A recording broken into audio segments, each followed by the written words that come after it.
யாரும் எப்படி இருக்கிறீங்க? இன்னைக்கு எல்லா ஒர்க்கையும் முடிச்சுட்டு கிச்சனுக்குள்ள வரும்போது அரௌண்ட் 8 o'clock வந்து பசங்களுக்கு தோசை தான், முட்டை தோசை போட்டு கொடுத்துடலாம்.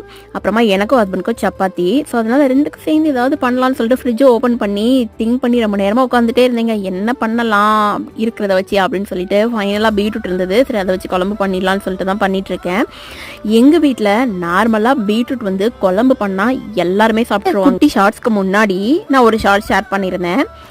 வீட்டிலேருந்து என்னெல்லாம் கொரியர் பண்ணாங்க, அதுக்கு ப்ரைஸ் யார் பே பண்ணுவாங்க அப்படிங்கிற மாதிரி ஷேர் பண்ணியிருந்தேன்.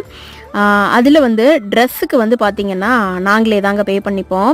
என்னென்ன ட்ரெஸ்ஸஸ்லாம் வேணுமோன்னு அதை ஆன்லைனில் போட்டுருவேன். கேட்டிருந்தாங்க ட்ரெஸ்ஸஸ் நல்லா இருக்குது, எங்கே பண்ணீங்க, எங்கள் வீட்டில் எடுத்தாங்க அப்படிங்கிற மாதிரி கேட்டிருந்தாங்க. அதனால தாங்க ஷேர் பண்ணியிருந்தேன். இன்றைக்கி பீட்ரூட் குழம்பு எப்படி பண்ணலான்னு பார்க்கலாமா? நல்லெண்ணெய் விட்டு கடுகு, உளுந்தம் பருப்பு, வெங்காயம், பச்சை மிளகா, பூன் பேஸ்ட்டு, மஞ்சள் பொடி, கொஞ்சம் பெருசாக கட் பண்ண பீட்ரூட், வெங்காயம், சோம்பு, சீரகம், சின்ன வெங்காயம் பேஸ்ட்டை ஆட் பண்ணிக்கிட்டு அதுக்கப்புறம் விசில் விட்டு இறக்கிடலாங்க. ரொம்ப டேஸ்ட்டாக இருக்குங்க.